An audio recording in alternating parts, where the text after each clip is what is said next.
Margarita, Rosario. Good evening. My name is Margarita Rosario, and for the past 16 years, I've been fighting for justice for the death of my son, Anthony Rosario, who was shot 14 times in the back, face down the floor, by two bodyguards of Mayor Giuliani at that time, Patrick Bronson and James Crow. I never received justice, but you know, my fight has continued.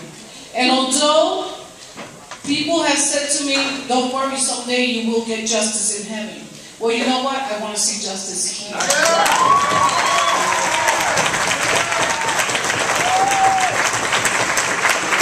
want to see Patrick Bronson and James Crow pay for the murder of my son Anthony Rosario and the murder of my nephew Hilton Vega.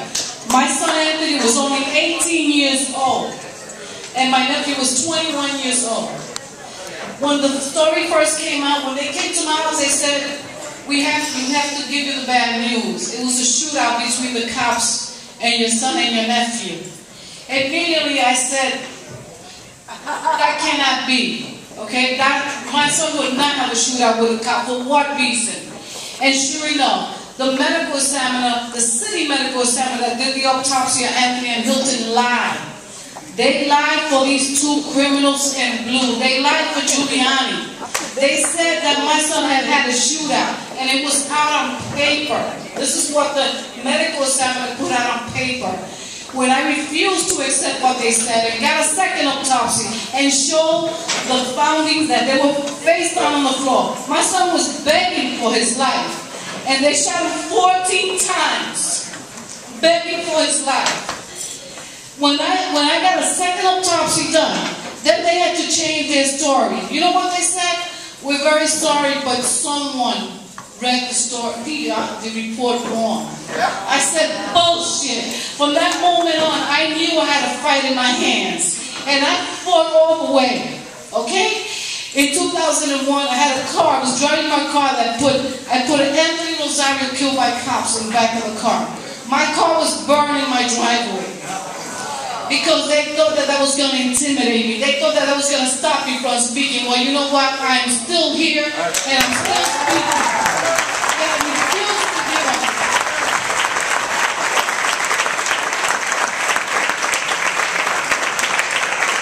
As long as I'm alive, Anthony will have a voice.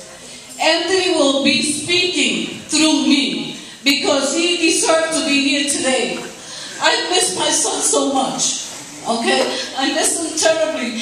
And every year during this time, because he was killed on January 12, 1995, every year during this time, it hurts so bad. And for a long time, I couldn't put up a Christmas tree. When I started getting grandchildren, then they gave me some kind of, I would say, warm to me, that I was able to put up a Christmas tree and deal with Christmas. Because for a long time, I just couldn't do it. And you know what? I don't understand how is it possible that Patrick Bronson and James Crow got away with murder? Because it's printed there clearly in the second autopsy and even in the first one, and it says how they were killed. Face down on the floor, so I don't understand. The CCRB says finding was that they use excessive force. So how is it that all this finding and yet Patrick Bronson and James Crow gets away with it? Why? Because of Giuliani.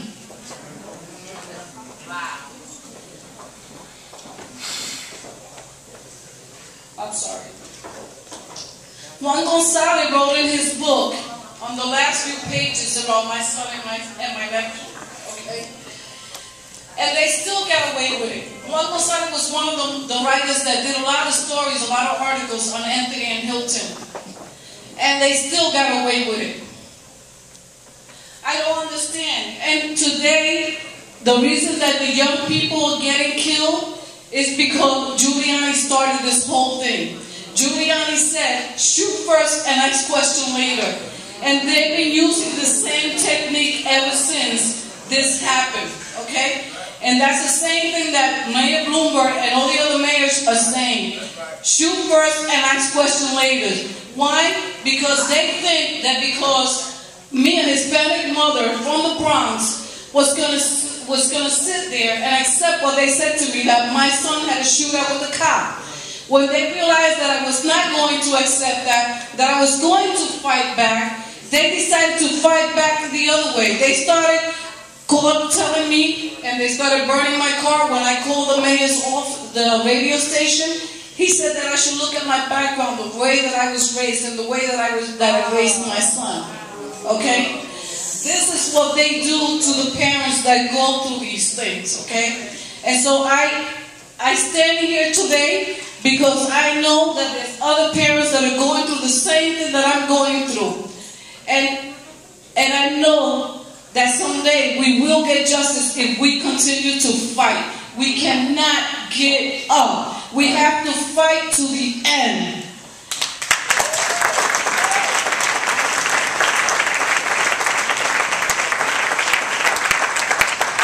In 1999, I was recognized by the William Counselor Award, and I was awarded this. I appreciate this. And the other day, a reporter asked me, how did it feel when you got this reward? And I said, you know what? It was very emotional. It was very emotional because, okay, I'm being recognized, but for what? For standing up, for losing a son, okay? So I appreciate the award, and I appreciate everybody telling me that I'm doing a good job and all that, but you know what? I wish I wasn't standing here today. I wish I had my Anthony. Thank you.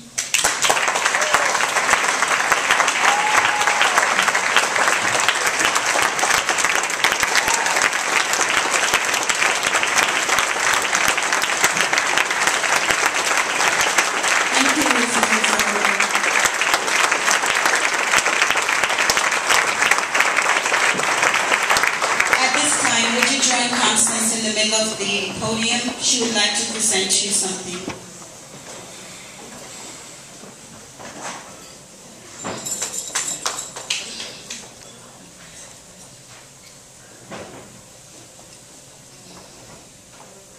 I just want to tell Mr. Rosario that we didn't forget about her son. We're going to continue fighting, just the same way we fight for Romali. We're going to never forget him. And I just want to give her this plaque. I have a couple of them, but I won't be able to read all of them. But I'm trying to read this one for you. It says, in memory of Anthony Rosario, gone but not forgotten, although we are apart, your spirit lives within us forever in our hearts. To Margarita Rosario.